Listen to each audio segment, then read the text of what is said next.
Hello everyone, it's Atuksha from Simple Crowdfunding, and today I'm joined by House for today's interview. Thank you so much for joining me. First of all, can I just ask you to briefly introduce yourselves, please? Hi, Atuksha. I'm Carly Jordan. I'm Kiss House MD, and I've been with Kiss House since the beginning. I'm one of the founders with Mike Jacob, and we worked together previously at Trunk Low Energy Building, delivering one-off high-end residential properties, and now with Kiss House, we're delivering developments as well as self-build properties. Mike? Hi, nice to meet you. I'm Mike Jacob, the other co-founder and director at Kiss House. I'm a construction manager, I'm a passive house builder. I've been involved in low energy building for most of my working life. It's kind of what I live and breathe. So I enjoy solving problems and thinking of better ways to deliver better houses. Carly, Mike, thank you so much for joining me today. I want to sort of just go into a little bit about Kiss House first. You're obviously the founders. What got you to create Kiss House as a business, and what does Kiss House do? Okay, so I'll mention some brief things to set the scene and then I'll let Mike take it forward. So, Kiss House seeks to solve a number of different problems. Those problems were all things that we encountered delivering individual projects. And when I say individual projects, I mean individual high-end residential homes.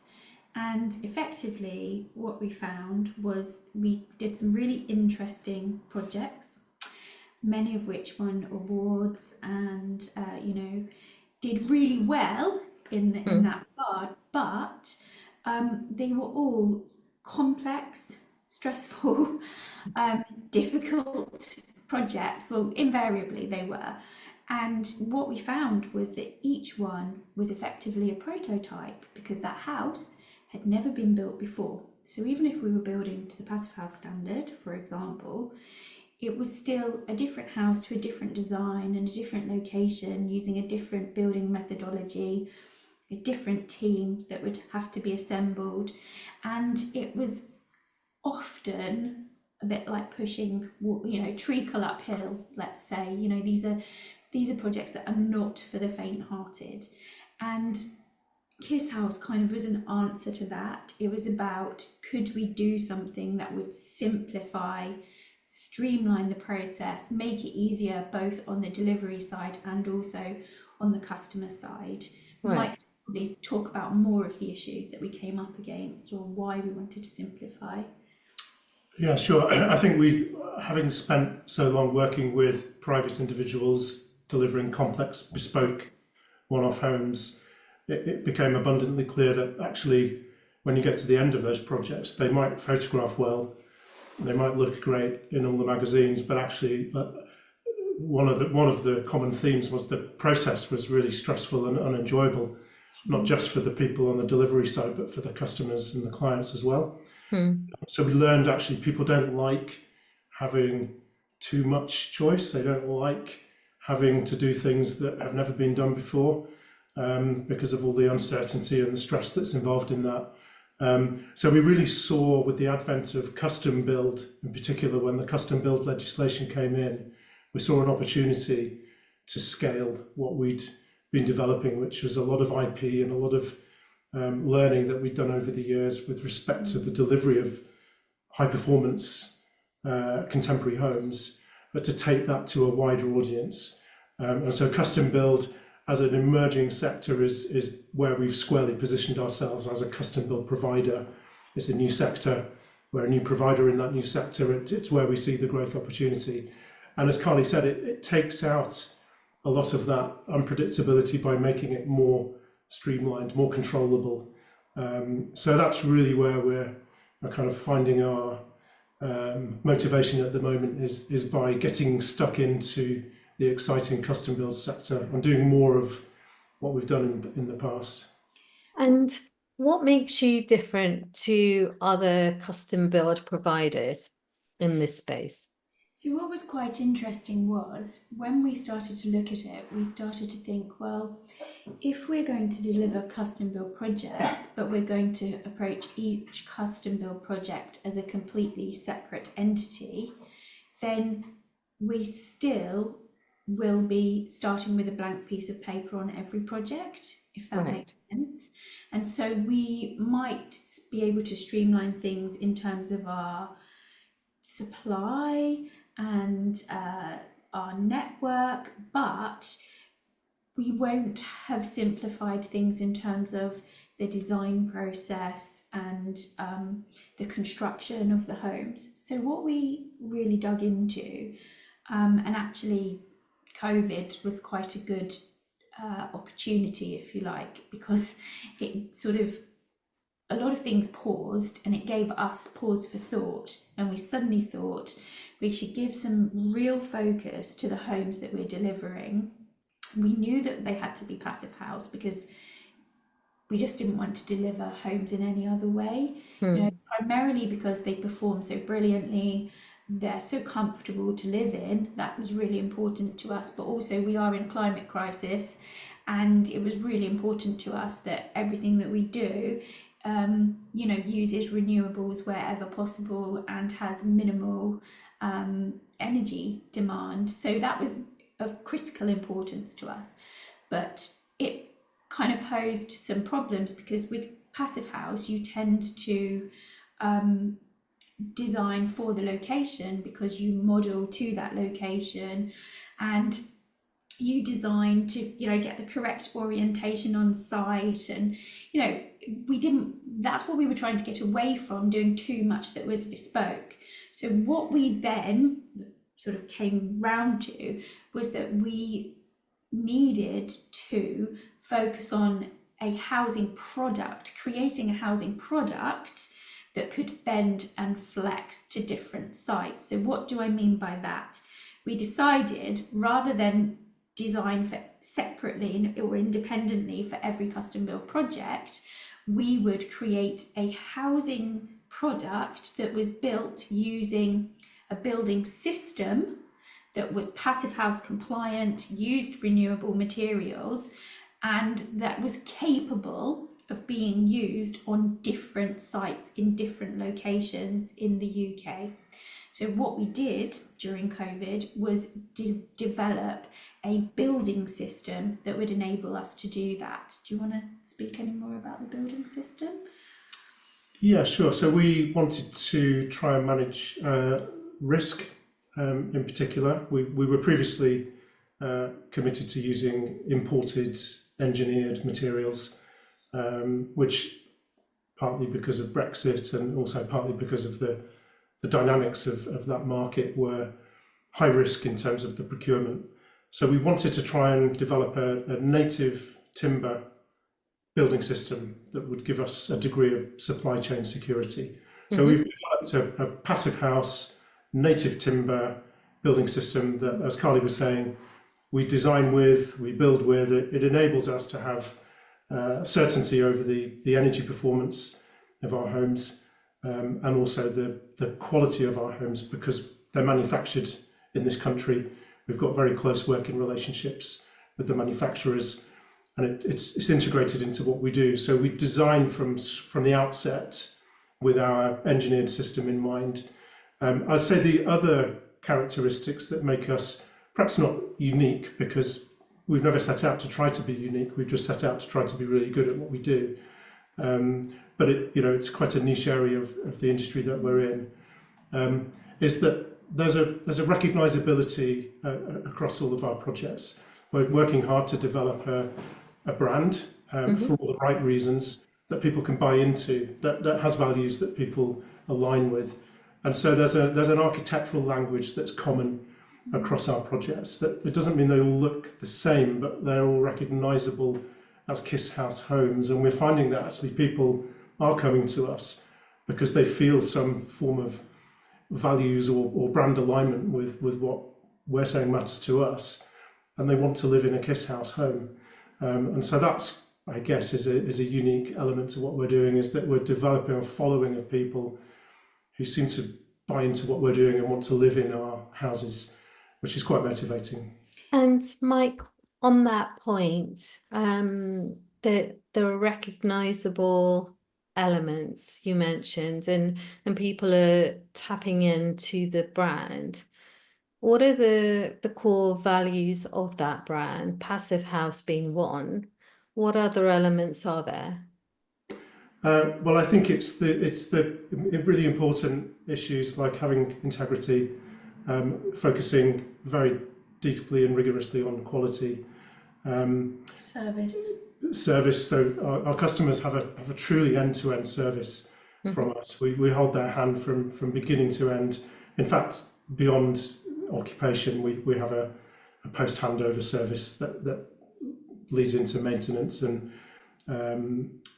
making sure that actually they really know what it means to live in a passive house home and how to optimize their living environment. So it's values around fairness, trust, integrity, but touching on the design side of things, there's a strong sense of a contemporary vernacular, but we're not ultra modern in any of our designs. We always try to be sympathetic to the local vernacular, but never pastiche. We try to stand on our own 2 feet architecturally without being obnoxious. I think there's a sensitivity and a subtleness to our designs. We have an in-house architect, so it's all done in-house by us, and we're kind of owning the process from beginning to end of developing a house style that we think people like. And actually owning the process from start to finish makes a huge difference, doesn't it?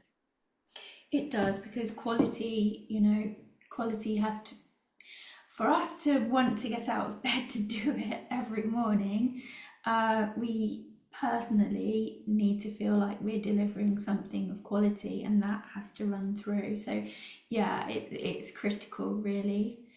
It is. And we're very excited because we have one of your projects on our platform, which has just gone live, which is wonderful. Cox's Quarry. Tell me about Cox's Quarry. So Cox's Quarry is our first custom build development. We have been working on it since before COVID. Wow. That's how COVID affected construction and us. And it's partly because of COVID, and it's also partly because it's a really special project. So, and I think it points to a lot of things that Mike was saying about sensitivity, but still standing on our own 2 feet in terms of the architecture. And that's because it is a 4-acre site in Combe Down in Bath, and it's tucked away from the street view in a former Bath stone quarry. So whilst it's tucked away, it is nonetheless in a World Heritage site, Right. in a conservation area, and we have full planning consent for 6 Passivhaus Kiss House homes, and they are custom built. As we say, it's a custom build project. It's consented specifically as a custom build project. So what that means is, it's Bath's first custom build project, so that's really exciting. Because it's new build in Bath, it's actually going to deliver, it's going to be net zero, and we're going to achieve net zero carbon without offsetting. We're going to achieve it all on site, so all of the energy for the homes, for the cars, is going to be generated cleanly on site. Again, making it very special. But it's also the characteristics of the site itself that makes it really special, because this site that was a former Bath stone quarry, as I say, not only is it tucked away, but it's verdant, it's green, it's beautiful. It's like an oasis. And on one edge of the site, there's an SSI. So, we have had to deal with like really, really interesting and difficult ecology constraints. Wow. There are badgers and bats So you can only imagine the hurdles that we've had to jump through to get planning, but it's all done. We've taken it all through. The landowners like just had this vision of creating, you know, this community, this oasis that was like deep green and, you know, really respected the nature and ecology on the site. There's because of this, we've put in place a build zone, which is where the 6 houses go, and that's at one end. Mhm. And then at the other end of the site, we're just having it left as a beautiful garden. There's an orchard part of it. There's a pond.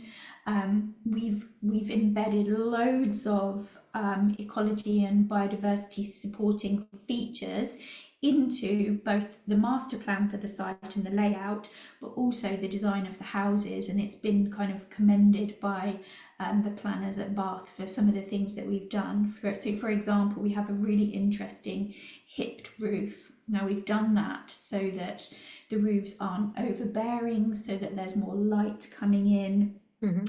And we've got an overhang on that roof to stop light spill, so that we're protecting nocturnal species. For example, we've got a wildlife corridor that runs around the entirety of the build area, so that, you know, we're supporting species that are already on site. What else have we got? We've got a management plan for the green space going forward. Yeah, it's really special, and I think it is another sort of area in which we're quite niche, because going forward, you know, we kind of think, what's the point of building really environmentally conscious homes, but, you know, them being dominated by cars and roads and not, you know, really thinking about green space. So other sites that we're sort of working on have a similar approach. We're looking at and sort of building an expertise in the area of these quite difficult sites, that where we can really dig into the ecology and biodiversity and produce designs and master plans that really support that as much as possible. Because, you know, there's a tension, isn't there? We need new homes, but our green spaces are also really important. So we're trying to find a sweet spot and a balance between those things. And I think a lot of people are actually looking for homes with green spaces and different types of green spaces with nature on their doorstep, right? So Yeah. with that in mind, it is absolutely testament, because some of those units have already been reserved, haven't they? They have, yeah. It's really interesting because, you know, no development is ever going to work for everyone. And that's the nature of the beast. And at Cox's Quarry, we've separated the parking from the homes. That's not everyone wants that, right? But we've done it there. We've done that to protect the green space, to create a sort of communal sweep of space that is green space that runs in between the houses before you even get to the main garden. And yeah, it's really interesting. We've held a couple of open days where we've taken people around the site. People have to have vision, because we haven't started actually levelling the site yet. So it's a bit different now to how it will be. But the landowner is having one of the homes. So that's one, and we have 2 others already reserved. Yeah, so it's really exciting. We're already working through layouts and, you know, interior options, because of course, being custom build homes, we have designed in customizable options, and actually that is a point of difference with us and custom build. Do you want to talk about that, Mike? Yeah, so we believe the Cox's Quarry project is the first custom build scheme to be consented in Bath. We tested something with the planning officer at the reserve matters stage when we took over the planning process. We specifically wanted to avoid what other custom build schemes commonly require, which is a second return to planning once the person who's purchased the plot has finalised their design, there's a secondary process of those individual plot purchases needing to go back to planning again to have a condition signed off. We wanted to avoid that because we thought it was quite protracted and certainly can add a significant amount of time to kind of conventional or traditional custom build projects, if you like. So our strategy was to get all the options agreed in advance without any requirement for anyone to need to go back to planning again. Planning officer said it hadn't been done before. It meant actually that we, in order to make that realistic and achievable, had to be quite strict with what those options were. So we've adopted a fairly controlled process to curating those options. And it's on the one hand, it was to give ourselves the best chance of getting the planning officer on board to have this very streamlined approach. But it was also because we felt, having surveyed lots of people over the years about their likes and dislikes, and in particular testing the hypothesis that people don't really like too much choice, do they? Yeah. And overwhelmingly, we were told yes by people that we've surveyed in the past. And we knew that from first-hand experience of past projects. So actually, we've limited the choice quite significantly. And now that we're testing that with real life customers who've purchased plots and who are making inquiries, we knew that was the right thing to do, because it's like a breath of fresh air. People welcome the opportunity to sit down and pretty much be given 3 or 4 things to choose from, for those choices to be really simple but really impactful on the way they're going to live in the home. So it's big choices like open plan layout or distinct plan layout. It's choices in relation to furniture packages. It's a fairly limited amount of input when it comes to materials, because we want the 6 homes to hang together and for it to feel like a successful, cohesive place, and not 6 very different homes next to each other. And I know from other custom build projects that we've looked at and been involved in, there are varying degrees of sort of opinion about how successful it is when you've got very different homes next to each other on self-build developments. So we wanted to avoid that. It's an approach we're going to take forward into other projects that we're going to move on to next. We want to have that unified sense of a development that works and feels like the houses are meant to be next to each other, but they've all had the ability to be personalised, and they've all been personalised within a fairly limited set of options. So we manage those options with a plot passport. So that's one of the things that I know we've provided to you, Atuksha, is a plot passport, which takes people through the exterior options, the layout options. I think once you break them all down there, you do end up with quite a few, but compared to sort of having to choose every single thing in relation to your house, then it is, very limited, let's say. And actually, there's still plenty of choice there. Yes. So whilst the options are limited, there's still plenty of choice, isn't there? So, and Mike, I completely agree with you. You give people endless choices and that decision is really made quickly and they're happy with it. So fewer choices sometimes helps, I think. Yes. With regards to the project on platform, so this is an equity raise, relatively short term, and it's focused on the plots, isn't it, to start with? So can you just tell me a little bit about that? Yeah, it's really down to the custom build model. So the custom build model creates a different timeline for a development, really. As Mike said, we've foreshortened the timeline by having customizations options approved at planning. So we've got no return to planning. That's a really key difference for us. So the way that the raise works here is that it supports the civils in the infrastructure. So as a custom build developer, that is what we have to do. So we bring in the civils and the infrastructure, and we actually sell golden brick plots to buyers. What that means is that we are selling a plot for the home that has been consented, that is house ready, let's say. So the foundation is there and it is ready to receive the house that's going to go on it. Mhm. So what happens is the purchaser buys the plot, and so we do the civils, the purchaser buys the plot, and then the build progresses from there. Now, Right. of course, the build progresses after the foundation, but the point being that in terms of the equity raise, the transaction works differently for us as a developer, because the plot money comes in at that point, enabling the repayment of the equity prior to us then completing the build.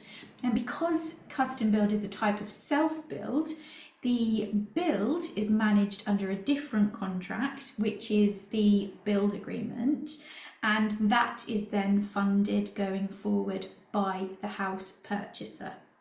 Right. So do you see what I mean? There's two elements, a plot contract and a build agreement.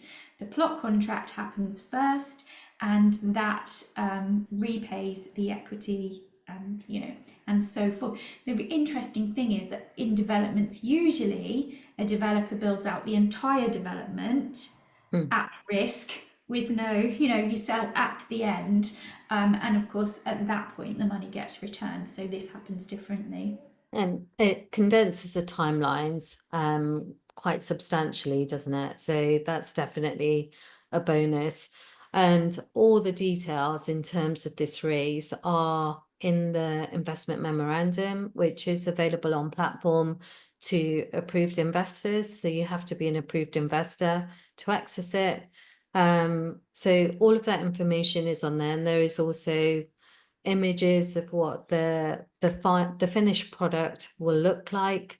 There's quite a lot of information there, so please go ahead and have a look. A question for both of you: why have you decided to make this project available to crowd? It's a really good question. So what we were thinking was that going forward, we want to do more custom build development. So we've got some other projects in our pipeline, and we see, building a relationship with a crowd, Simple Crowdfunding, as a way for us to be able to bring equity into multiple projects, because that's what you have on your site, isn't it? And also, I think for me, custom build is an emerging area, and I think actually having more outward public facing projects is a really important thing, because there's not a great deal of knowledge about custom build. It's new, so I'm not saying we have all the knowledge. You learn a lot as you do these things, but I think it's also a really interesting way of promoting custom build and building knowledge more widely. And certainly if you look at sort of industry reports such as the Bacon Review, one of the things that they talk about is the need for collaboration, the need for people to work together, the need for education and promotion of the idea. And obviously the government registers for custom and self-build go so far, but I think it is a new way of doing projects, therefore there's new funding models emerging.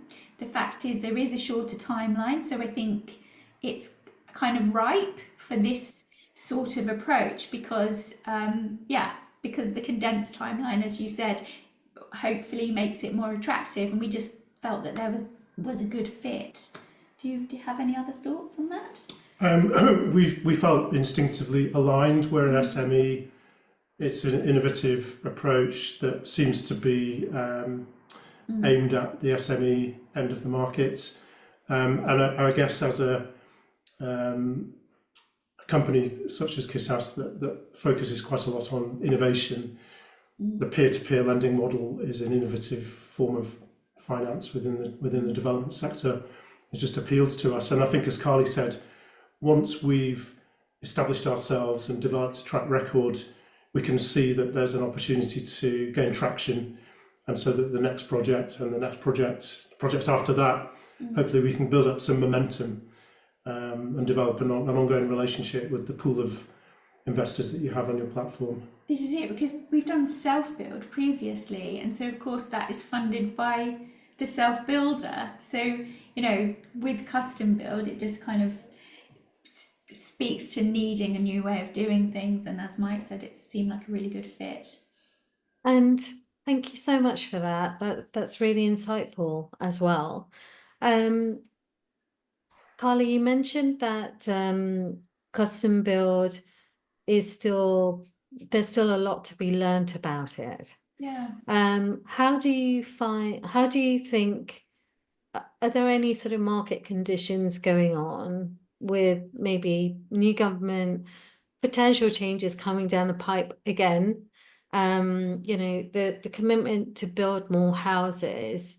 Do you think any of those factors will influence the growth of custom build moving forwards? It's a really good question, because I hear anecdotally people saying, oh, the registers don't make any difference, you know, and actually I completely disagree. I think custom build is starting to build traction, and I think perhaps for the individual on the register, and you know, they're not kind of in the right place to see it, but we are already seeing, and I think actually the government change and, you know, what we're hearing about changes to planning will help support this further. What we are seeing is that in areas that are not meeting housing demand already, bearing in mind, as you've just said, there is demand for more and more housing. There's a huge shortfall every year, you know, at least 300,000, some people say more, shortfall of homes. What we're seeing is at planning, in areas where demand is not being met, custom build developments are actually being regarded really, you know, are being supported, let's say, by local planners. We are seeing developments that are being approved on the basis of being custom built. Certainly our experience in Bath was that the custom build model was one that was very appealing to them, that they wanted to support. And that is as a result of the government monitoring that happens with the registers, because the numbers are reported and you can see, you know, if an area is meeting demand for self and custom build on the one hand, is the area meeting demand for new housing on the other. And ultimately, I think consumers are pushing demand as well, not just on the registers, but because consumers want higher quality homes that are customizable. This is what we're hearing. I think the bit that is less well known is the structure of the purchase, because of course we usually, you know, when you buy market housing, you know, everything happens on one day, all the money's drawn down, and you know, it all kind of takes place.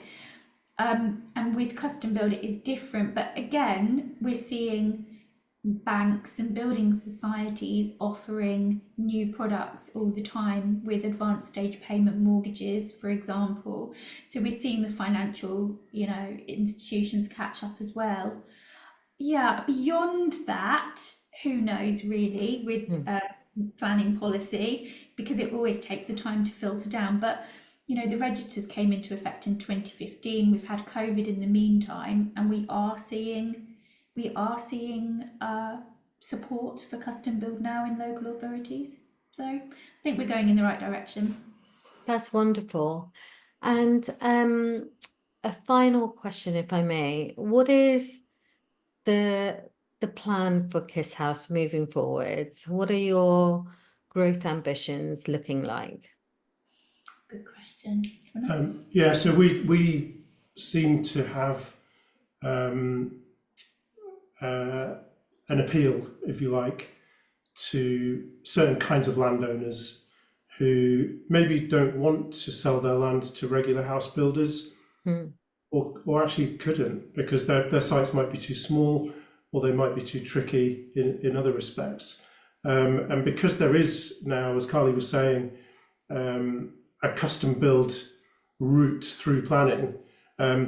Even if not at a local level, there is now a mounting body of evidence at appeal where the planning inspectorate is happy that the custom build argument tips the balance. That we are looking to the future as one where we become the go-to custom build partner of choice for legacy landowners that want to make a difference, with interesting sites in nice locations where we can do more projects like Cox's Quarry. We've got a pipeline emerging of projects like that, and it proves actually, because we've now got several such relationships, that there are landowners out there who do want to make a difference and who aren't prepared to sell to, you know, more ruthless outfits, or who can't for the reasons I was just outlining. So we're very motivated to scale in a modest way by doing more custom build projects in great, interesting locations on challenging sites where it might be hard to do other things. That's kind of where we see ourselves. There's another side to the business that's about product innovation and research and development, but that rumbles away in the background, and that sort of feeds into what we do in a more public-facing way. Thank you so much both for your time today. It's been incredibly insightful, and it's been a pleasure talking to you. I'm looking forward to hearing feedback from the community in terms of the content, and I know if there are questions, we will get them over to you. Great. So that we can start the conversation online. Thank you so much again. Thank you. Really appreciate it.